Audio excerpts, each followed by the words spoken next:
আসসালামু আলাইকুম। আজকে আমরা কথা বলবো আমাদের একজন সম্মানিত পেশেন্টের সাথে। ওনার পিত্তথলিতে পাথর হয়েছিল।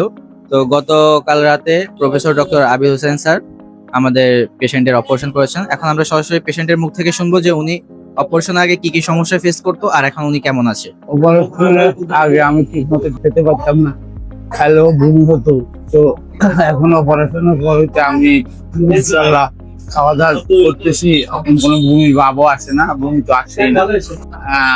আবিদ সাহেবের কাছে আমি 2022 সালে একবার কিডনি অপারেশন 22 সালে একবার স্যার কাছে কিডনি অপারেশন করেছিলেন। কিডনি করাইছি, তার জন্য আমার অপারেশন করে দিয়েছে। উনি অত্যাধিক ভালো মানুষ, ভদ্র এবং নামাজি কালামী মানুষ। ওনার প্রতি আমার 100% শ্রদ্ধা আছে। মানুষ এখানে প্রতারিত হবে না, এখানে আসলে মানুষ চিকিৎসা পাবে।